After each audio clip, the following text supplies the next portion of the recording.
Hello, dear viewers. Today, I want to share some profound insights from a sermon by T.D.Jakes titled "God Uses Broken People." This message resonated deeply with me, and I believe it will touch your hearts as well. Have you ever felt inadequate, broken, or unworthy? If so, you're not alone.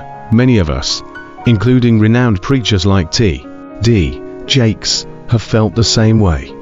But here's the beautiful truth. God often chooses the most unexpected individuals to carry out His divine purpose. It's not about our qualifications, but about His grace. Jakes shares a personal revelation he had at 17, where he dreamt of a verse from Jeremiah, which he later found in the Bible.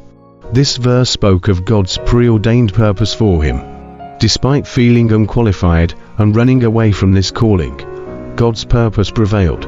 Jakes' story is a testament to the fact that God's plans for us are bigger than our own understanding. One of the most powerful symbols in the Bible is the tabernacle. It represents God's desire to dwell amongst His people.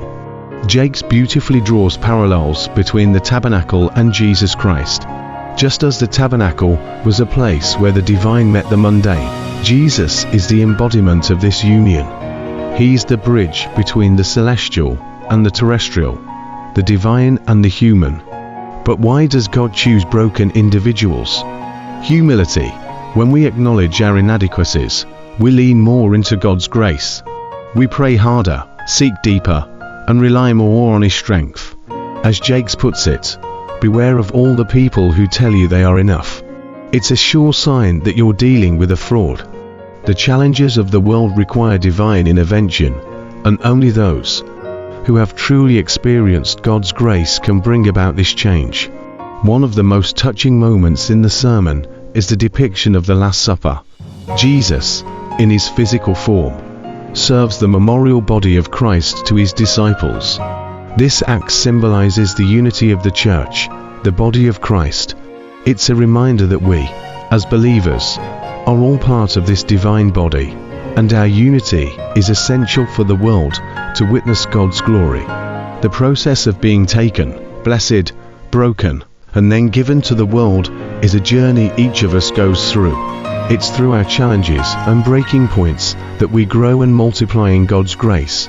As Jakes beautifully puts it, the multiplication is in the breaking, not in the blessing.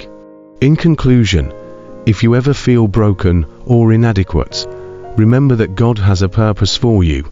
Embrace your challenges, for they are the stepping stones to your divine destiny. God uses broken people, and through our brokenness, His light shines the brightest. If this message resonated with you, please like, share, and subscribe for more uplifting content. Until next time, stay blessed and remember, God is always with you.